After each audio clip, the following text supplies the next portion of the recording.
Hello, everyone, and welcome to the Let's Process That podcast. I'm one of your hosts, Emily Christopher. And I'm Nick Connerkamp. We're so glad that you are here today. We got a juicy topic, an interesting topic. We're gonna dive into something that I think some people might be afraid to talk about. On a public platform, but I think it's a very necessary thing. And we're going to do it with tact, dignity, and grace. And we're going to talk about the lessons that we have learned from bad bosses or bad leadership. So, Nick, let's just go ahead and kick this thing off. Let's chat. Let's go there. We're not using any names. So if you came here looking for the tea, you're going to leave with a cold cup, okay? Yeah. Oh, help me, Lord. Well, this is interesting. Emily, before you and I get into the lessons we've learned from our worst bosses, let's take a minute. First of all, you and I have been a leader for a long time, whatever reason. I think there are leaders that are born that way. And I think both of us have always had leadership as part of our lifestyle. But I also think anybody can learn leadership skills. Mm-hmm. But for both of us, it comes naturally. So one of the gurus in my day was John Maxwell, that everything rises and falls with the leader. Everything is a leadership problem. If you've been the leader of your organization for 5 years, every problem in the organization is you. And so I watch organizations or sports teams that go through decades of horrible stuff, and then like just recently, Deion Sanders took over the Colorado Buffaloes, and one game has changed the whole culture because leadership matters. And so one of the things I learned being the boss of an organization is that the number one problem with the organization was me. If I could sharpen the axe, learn some leadership skills, learn some new tools, if I got better as a leader, that made more of an impact on the organization than anything else. Mm-hmm. And I think that when we talk about, bad bosses, most of them do not understand how responsible they are for the culture, the bad behavior, and the results going on in the organization. And if they were to say, maybe I'm the problem, it would change everything. And so I hope as we talk about lessons we've learned from bad bosses, I do want to hit a couple of great lessons I've learned from good bosses, because they do contrast. Right. Sometimes if you look at a good boss, you can understand why bad bosses do what they do and why they get bad results. But I firmly believe in the power of leadership. Mm-hmm. And so I've been waiting for this conversation for some time, girl. Oh, boy. Well, go ahead and kick us off on one. Let's so hear here's a couple things. One of the great bosses in my world gave me opportunities that I really hadn't deserved and believed in me when I didn't believe in myself. Every person remembers that one leader that comes along and says, take a shot at it. Just take a shot. I think you can do it. I think you've got the goods. Why don't you try this? Mm-hmm. And then I think another thing good leaders do is they discover who you are and set you up for success. Mm-hmm. And I'll get to this in more detail later. But for the most part, they try to recognize what your skill sets are, what the organization needs, and put you in the right position. Some of the best leadership I've ever seen is an underperforming team member that was moved to a different position, not fired, but moved to a different position and suddenly blossomed and bloomed and grew. And also, when I say they know their people, I'll never forget this. The very best evaluation I ever got in my life was probably 25, 30 years ago. I was out of the Marine Corps. I'm just like, let's turn and go. I mean, let's get this done. And I come in for my evaluation, and my boss looks at me and says, Nick, what we need is a little more Clark Kent and a little less Superman. He says, not everything's a fire, but you create fires just so you can put them out. He says, I need some Clark Kent, man. I don't need any more Superman out of you. That was the best advice I ever got, the best evaluation I ever got. He was correcting me, but he knew me.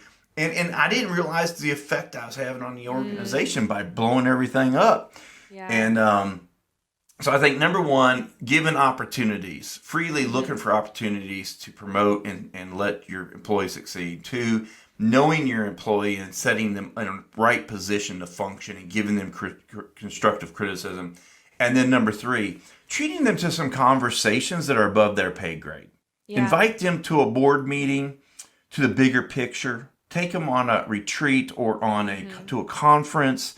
And really think beyond where they are today and treat them to a little bit of a heavier conversation, bigger scoped conversation than probably their pay grade. Because what you're saying in that is, I see who you are as a person more than I see you as a position. Yeah. And I think everybody that's following a leader wants the leader to say, what do you see in me? Where do you see me going? Where do you see me in 5 years? And if your leader doesn't have any vision for your life, I think that they see you as a position, not as a person. So that's some of the best leaders I've ever done for me, is they believed in me when I didn't believe in myself, gave me opportunities, brought me into conversations, let me listen in to some big situations and grow, and then treated me like a person, didn't treat me like a position.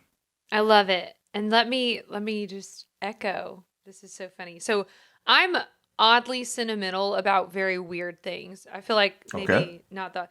But I save a lot of voicemails. And if I scroll back, I have voicemails saved from you and a few other people that I really looked up to or look up to, mentors. And I have them saved on my phone since 2015. Wow. Like, is that not crazy? And so whenever I think a good mark of a leader is that person who can affirm and speak into somebody's life. And it was always on, you would always do that after I had done something kind of out of my comfort zone or something newer. And like, it was just so powerful to have somebody speak those words. It was nice too on a voicemail, because then you can go back on a rainy day, and be like, okay. But I think another great mark of a leader is when I don't have to guess if I'm doing the right thing. Yeah. Because I've ran into a few people recently who are just like, I don't even know if I'm hitting the mark, and I don't want to wait an entire year for my annual review. Then you drop the bomb on me that I've been missing the mark for 6 months. Where was this 6 months ago? And I just really admire when leaders are proactive. And like, hey, I'm going to take initiative. I'm going to let you know. I'm going to communicate with you. I'm going to make sure that you're going to be successful, because I believe how successful your team is and your employees are is a direct reflection of you as a leader. Like, how good they're performing has to do with your leadership and how you're leading. So everything you said about great leaders, I say yes, absolutely too. And I appreciate you being the person that really modeled that for me when I was right out of college. I appreciate that. Yeah, but we're all still growing. Leadership is an acquired skill. I always say to other leaders, if your employee is shocked at their evaluation, you've done a horrible job at communication, at setting expectations, feedback along the way. When your yearly evaluation comes up, it should just be about how much extra money am I going to get, what new perk get. They should know what's going on. Right. The other thing that I think is interesting, and I think I've said this before on here, but one of the things I did right at the end of you working with me was when I'd sit with each of the staff and say, is there any adjustment I can make that you would ask of me that would make you better? And one person would say, I need less communication, man. I'm good. Just leave me alone. Do my job. Somebody else would say, I need to spend time with you every week. Yeah. But I feel like it's the job of the leader to adjust their leadership style to get the most out of the person that they're leading. I wish I'd learned that 30 years ago, and I just didn't until 5 years ago. And so it is what it is. But I'm constantly learning and growing as a leader. And one of the things I've always enjoyed doing with some of our staff, particularly with you, is defining your uniqueness. Like, there was another worship person, Jenny, and Jenny's worship style was different. Your worship style, Jenny is like a songbird. It's her. You are like the power of an elephant stomping on the ground. There's nothing subtle about you. You walk in a room, you have command presence. People know you're in the room, don't even know who you are maybe, but they know you're significant. You lead with authority and power. Remember that concert, the conference you went to, and they called you up on the stage to sing, and you were like, give me the microphone. Bam! And you knocked it out of the park. You've always been this force. And Jenny's a totally different personality. She has her own unique giftings and beauty. But I've always, as a leader, enjoyed saying, by the way, here's some unique things about you. And I think that as a leader, we have a perspective that not everybody has. And it's important to use those words to explain. And you could always push back on me and say, I wouldn't quite say it like that. Well, good. Then tell me, and we'll define it. But when you walk away from being under my leadership, you're going to know more about yourself. You're going to know your strengths and weaknesses. Well, it's so empowering, too, for the person who's leading you, the person who's mentoring you, person who's navigating the ship, to look at you and call out very unique, very detailed things. Like, that means so much, that it says to the person that I actually care. I actually care about the details. I care about who you are as a person. And I think a lot of times in our culture and society, especially how fast-paced it is, people can feel like I'm just a number. I'm just a position. And yes, I get that everybody's replaceable, but are they really? Like, are they really? Yes, you can get somebody to fill a position, but there might not be that person who can carry the culture. They can still get you results, but everybody around them's miserable. So this idea that we can just steamroll people, we can throw people away, I hate that. And I think the best leaders are the ones who truly take ownership in loving and caring for the individual. And that makes that person more productive. It makes them more enjoyable to be around. It makes them more creative. So it's really important for a leader to draw that out and to shine a light on it and make that person feel valued. I agree. Can we skip and maybe go to some worse leaders? Yeah, no more warm fuzzies. Well, I think there's some warm fuzzies in here, but they're somewhere. Yeah, I mean, I've had multiple bosses in my life. You've had multiple bosses in your life. I've been a boss. I've made some of these mistakes. Usually a bad leader still gets the job done or they get fired. I mean, you don't have a lot of people sitting in the chair for more than a year or two if they just can't get the job done. They're not meeting a sales quota. They're not, profiting on the bottom line, whatever. But there are some leaders out there that probably aren't getting it done, but don't have a strong board or whatever. There's other ways of, there's other ways of covering up for not getting the job done. But most bad leaders are able to get the job done. But at what expense?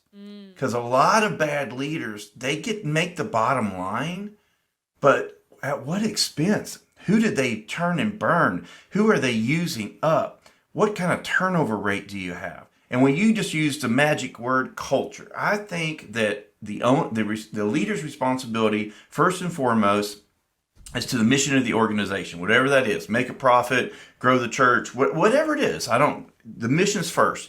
But culture's second. And I've seen some horrible cultures there where people are left crying when they leave the room, where it's toxic, where people are afraid, where the turnover rate is crazy. And it's just like, okay, well, we made a profit this quarter, but we lost half of our staff. We're going to start over again.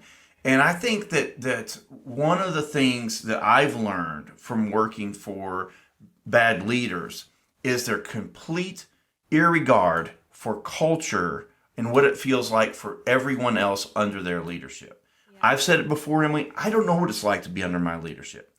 I've had a couple of staff members that are no longer on my team who have laughed at me since they've left because I've learned a couple lessons the hard way because I ran up against somebody that was like me. And so they've laughed and said, now you know what it's like to be under your leadership. And all I'd say is that most leaders don't know what it's like to be under their leadership. And if you don't ask the troops, what's it really feel like when everything rolls downhill, then you're using up good people and you're not going to get the best out of those people. Right. Yeah. Not wanting feedback or not being receptive. Let me say it that way. Being receptive to feedback. I have worked for somebody before who they would be like, it was just always funny because they'd be like, all right, now I want you to tell me, be honest. Like, I want to hear it. I want to grow. I want to learn. And you're like, cool. Okay. Yeah. You've created the space. You've given the permission. And then as soon as you say one thing, they're automatically offended. They're deflecting. And so guess what? I'm never going to say anything to you ever again. Done. Done. Never. Over. You're never going to get another piece of actual feedback from me again because you did not truthfully want to receive what people have to say. And so that's always a big red flag because I think some people have like the false humility thing where they're like, okay, I'm ready. Like, I want to hear from you.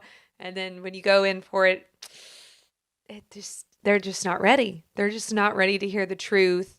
Or they're going to immediately just get very upset.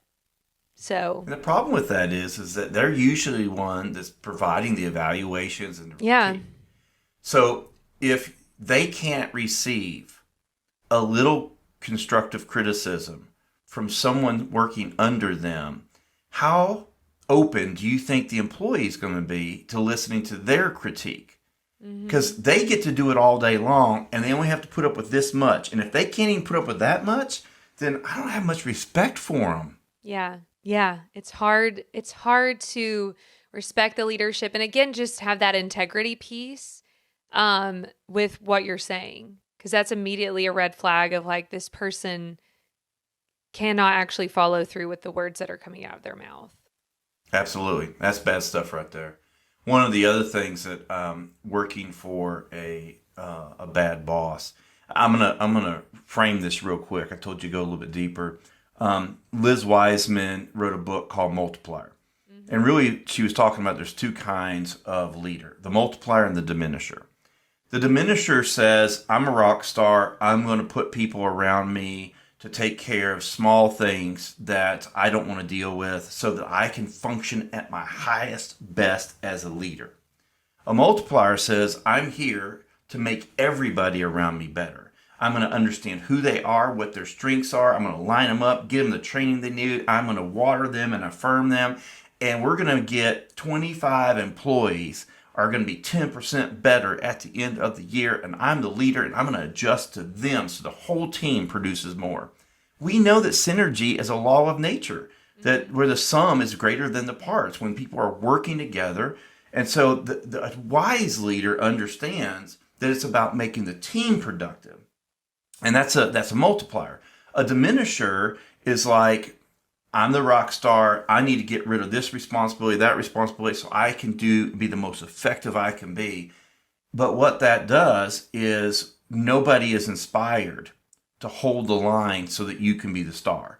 And so they don't give you their best heart. They don't give you your best ideas. They don't give you your best hours. They don't give you your best mind. They don't sacrifice. They don't work late. They don't do any of the other things that inspired employees do, because they know at the end of the day, they're just here to hold the box until you need the box. And then they hand you the box. And so they don't try to do anything new, anything creative. And when you get in one of those cultures, it's pretty toxic, because nobody wants to be there and everybody feels used. And so there you go. Yeah. Have you ever had that experience? A little bit, but I definitely have a friend of mine who, she said, "I'm tired of being a kingmaker." Yeah. Like, she has single-handedly played the role of CEO a couple of times. Yeah. She's just a doer and is very she's a workhorse. Like, that's just who she is. And she has made a couple of CEOs very, very successful, but it's because she's the one running the show. And that's exactly how she's treated, is like, this person uses her up. I mean, every bit of talent, but like, they're going to get all the credit. Yep. And so I can't imagine, I've not ever been in a position like that. But I can't imagine how exhausting that's got to feel, to be putting in all that and then never really getting the recognition, or having that person say, hey, as we all get better, instead of just like, and you all are working to make me look better. That's got to be an exhausting job that I. And the whole thing about taking credit and giving credit, gosh, there's some leaders out there that just don't get it. Mm-hmm. That if you, there were times particularly when I was pastor, that maybe me and another person were able to do something, and I would try to give them all the credit publicly because I knew that they needed a little bit of credibility. They needed a little bit of momentum. It didn't matter to me. I took great satisfaction in the output of the team more than I took my output. And I've watched some leaders that take credit for everything and do not pass it on at all, particularly to some people who really made it happen. That without them, it wouldn't have happened. Yeah. Nothing's more discouraging for someone to work really hard, produce big fruit, and in front of a big audience, watch somebody else take credit for their work. And that's one of the worst things that a boss can do. And so now I want to share credit, as much credit. As a boss, I want to take as much blame as I possibly can, and I want to give away as much credit as I possibly can. And so that's one of the lessons I've learned by working with some bad leaders. Yeah, dang, that's good. That's good. Well, I'll bring up one. All right, good. We're ready. Yep, I am. Something that drives me bonkers is not taking accountability. Mm-hmm. As the leader, you're the one that has to take the ownership. It kind of flows out of what we've just said. But really, someone who's going to take accountability, the person that is going to make the phone call when it's necessary. Yep. Because a while back, there was something that happened, and the leader should have been the one to make the phone call, should have been the one to take initiative, and they didn't. And it still just drives me nuts. Obviously, I mean, I'm still over here but it frustrates me. This is your job as the head, as the leader, to I just sneeze. Oh, false alarm. Okay, sorry. If you're listening, I almost sneezed. But it is supposed to be you that at the end of the day really takes the stand and does what is necessary. And so that is one of my biggest things that I feel like I've learned is I don't want anyone saying that I ran from conflict, that I was a coward, that I didn't do what I said I was going to do.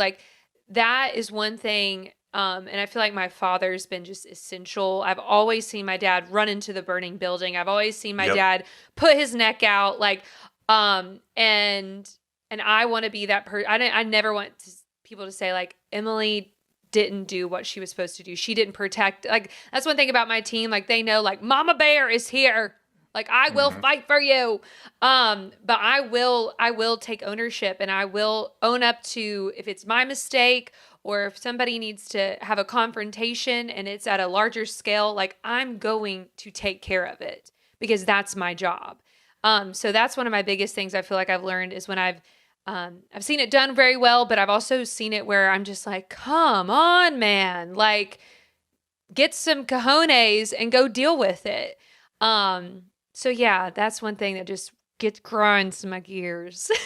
Well, you think about it. If you watch your leader dodge a bullet, duck the responsibility, not show up in an important moment, you lose trust in them. You lose confidence. You think, oh my gosh, if for some reason I'm ever in the crosshairs, they're not going to be there for me. And I'll tell you one that's similar to that.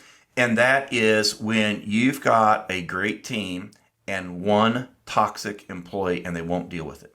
Oh. And then everyone else has to suffer because you can't fire them. No one else on the team can fire them. The only one that can fire them is the boss. And everybody complains about them. They go to them. They complain. Everybody knows. They know this one person doesn't belong on our team. They're a rock star somewhere else, but not on our team. And it's costing every single one of us energy and effort and frustration and cleaning up their messes. And if the leader won't deal with them, then they make everybody else suffer because of the other person's bad behavior. And I'm an eternal optimist. Plus, I'm a sweet Christian guy. So I've got to give everybody the benefit of the doubt. There were some things I wish I would have fired people faster. Now that I look back, I was like, I should have made that call louder. But I'm trying to make it work, trying to make everybody get along, stuff like that.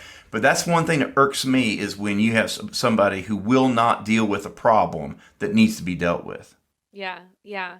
And that was kind of the final straw for me with a situation.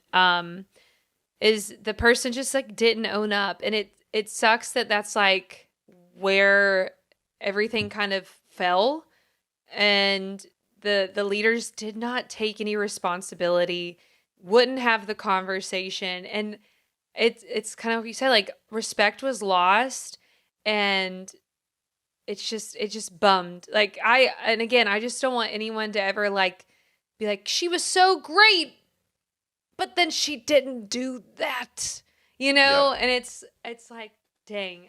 So I definitely think I've learned a lot by watching people step up and deal with it and taking responsibility and making sure that we did the right thing. Even when it sucked, even when it was so hard, even when it was painful, like I'm going to have the conversation. I'm going to do the necessary for it to be the best possible outcome for the organization, for the team, for the culture, whatever.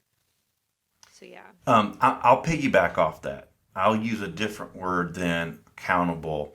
I'll say one of the biggest mistakes I see leaders make, no matter what field it's in, but they make this mistake. It is that they are not submitted to the team. And what I mean by that is you go in a staff meeting, 6 people are sitting around a table. You sit there and listen to all the ideas. Everybody brainstorming. Everybody's come up with something. And at the end of the meeting, usually the leader says, I think that option C is the best option. That's the one we should go with. Let's go ahead and execute on option C. Everybody says, great. They leave. Monday morning, leader comes in. So I've changed my mind. We're doing A. And we're like, we just went through this whole exercise. We as a group just gave you our best ideas. We gave you our energy. And we all agreed that this is what we're going to do. And then you unilaterally came in and changed the plan on us. Mm-hmm. And I can't tell you how many times I've seen it happen. And it's like, what other information did we need? What was it that changed your mind? But basically what that says is, you are not a team. You're my sounding board. And go ahead and give me your thoughts on ideas, and then go away, and I'll think about it some more, and I'll come make up whatever decision I want to make up, and you go execute it. And it completely robs the synergy and the creativity out of the team when the leader will not restrict themselves to the very plan they help create. I'm not saying they shouldn't be heard. I'm saying you're sitting in the room with the team, but once you make the decision, honor the team. And execute it and give it a shot and just see what happens. Instead of, no, I'll tell you what, I was thinking about it. I'm the boss. I can do whatever I want to do, so this is what we're going to do. And now no one wants to execute their plan. No one has the energy to put their whole heart into it. And it's almost doomed to fail or just break even. Yeah, yeah. Well, because like you said, there's no passion behind it. Nobody's excited to do it. So, yes, will it be executed, but probably to the bare minimum. Yep, absolutely. And while I'm here, since we're talking about a staff meeting with 6 people in it, when the leader regularly comes late to their own meeting and wastes everybody's time. So if you show up 20 minutes late and your 6 people are sitting around a table, you just wasted 2 hours of productivity. Yeah. And I can't tell you how many leaders I've been around that feel entitled to be late for meetings because the lunch went too long or something else, or I was in that part of town, so I decided to go ahead and get my dry cleaning. And it's so disrespectful to the rest of the team when you're not ready for the meeting. You don't have published an agenda for the meeting ahead of time. You've not given the material or any idea of what we're going to talk about in a meeting. I can't tell you how bad I hate meetings. I hate bad run meetings like the plague. And I can sit there and dissect all of it, and I'm like, hey, maybe if you put together an agenda ahead of time, maybe if you would told us what we're going to talk about, maybe if you had made some assignments we could have researched when we came together, we had the information we need, maybe we could have started on time, maybe we didn't spend 30 minutes talking about the football game last night, maybe we could just get to the meeting at some point. So I have a flip side of that. We just implemented a system called EOS where we have our departmental meetings are called L10s. And they're so, at first we were like, what is this? Because, anytime you add anything new, there's always met with resistance. And then people are like, oh, Sure. Wait, this is good. But it is the most efficient meetings. Like, it's got dashboards in it. So we all know where we're at.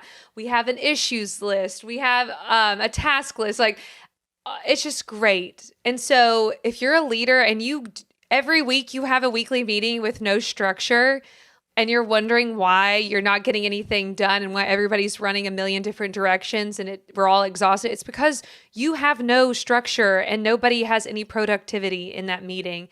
And so I would highly suggest get a little training on that, implement something. And it's okay if things pivot and change because organizations change, priorities change, efficiency changes. But you need to, as the leader, you got to own your meetings. Own your meetings. So, leader, if you're in the middle of your meeting and everybody's on their phone or computer, you might not have their full attention. Now, I have no problem with us working on our computers, researching, hey, we should give away a new gift bag and they should have this and this. Let me see how much that costs. There's no problem with that. But if you're up there talking and everybody else is on their phone or on their computer, you've lost a meeting. You and I have somebody that we was in our world, is not anymore, but used to be in our world, who ran Century 21 North America. Mm-hmm. And they would do a 15-minute meeting, and there was no tables and chairs in the room. Everybody had to stand up. This was not a chill meeting. Get in here, let's talk, figure out where we're going, what we're doing, get out of here. You get paid to go do stuff. You don't get paid to sit in meetings, go do stuff. Now, I've never been that drastic in an approach, but I like at least the intent is I'm not going to waste your time. Yeah. Especially if you're a salesperson, you're paid by quota. Oh my gosh. Yes. Yes. Right? So let me let you out of here and go do what you got to do instead of sitting around here and going over the rules again. Yeah. Oh, that's another good one. How about this? Grab any business policy and procedure, and you'll find at least 10 examples of what a former employee did that we had to write a rule about. They're no longer here anymore. They're not here anymore, but we've now made a rule because we're not going to let that happen again. I know of a situation where somebody was stealing toilet paper out of the bathroom at work. And not so the bad work toilet paper. That's the worst toilet paper. That stuff's thin. Yeah, why would you steal that? So they lock all the paper products in a closet. And the employee's not there anymore. And so recently, and I have to confess, Jenny Murray said, Nick, I just got done doing New Covenant's policies and procedure manual. Man, you had some stuff in there that I know that there was an employee that did some stuff. And I was like, yeah, we all do it. We find a mess. We try to policy it out. That person's moved on. 10 years later, we're still wondering why there's no toilet paper in the bathroom and it's locked in a closet down the hall and only the owner has the key. You know what I'm saying? Oh, that is so funny. Yeah.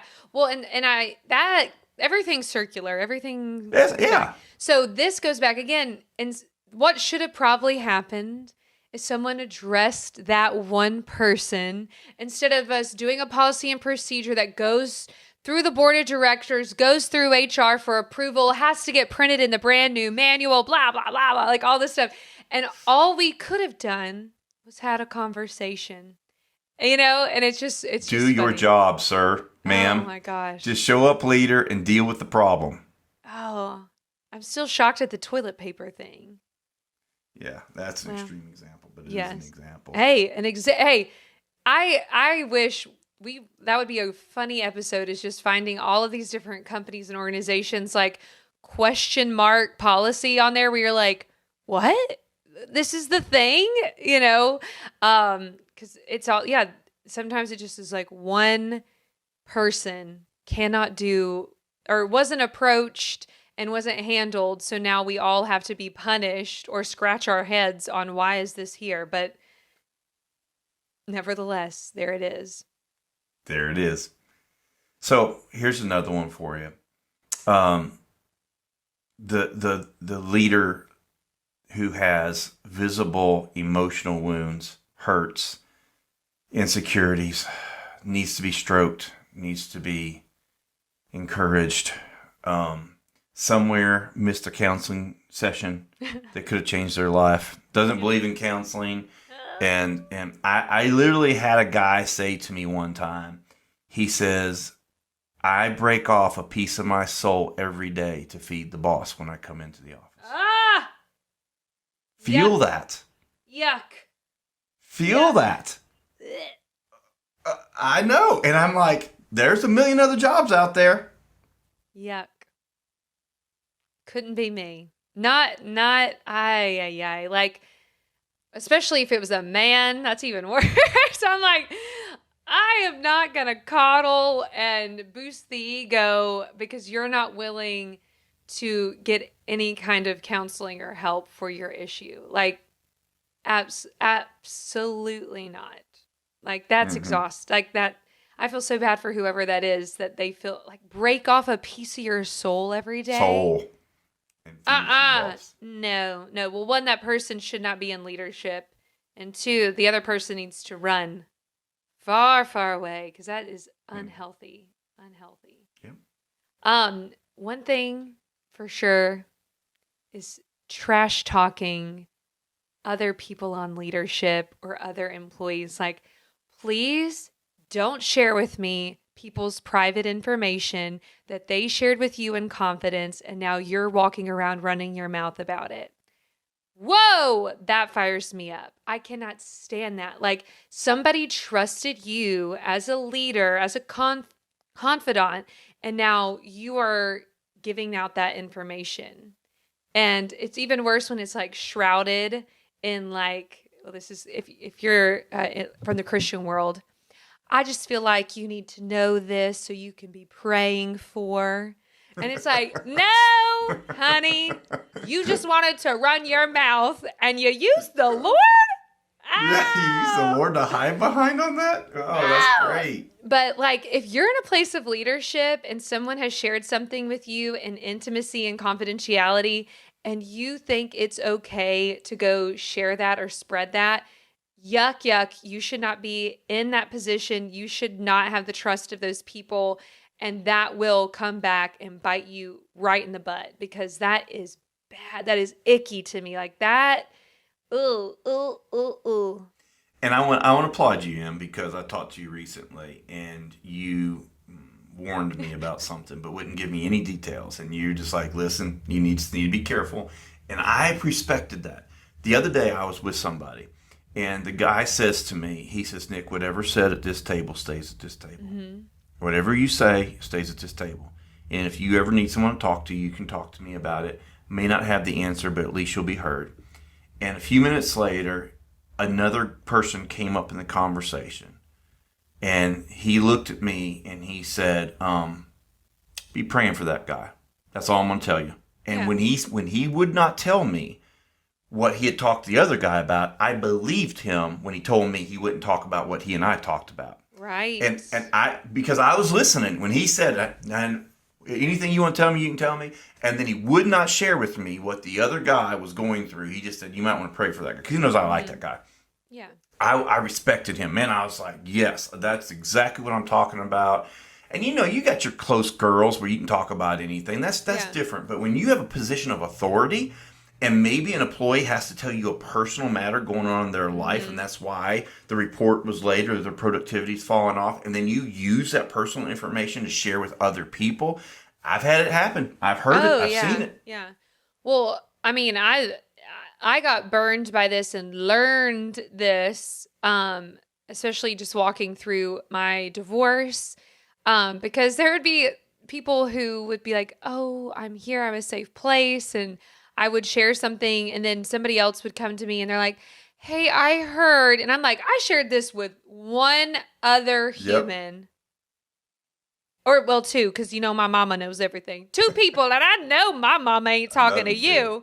But, yeah, so, it automatically hurts your credibility.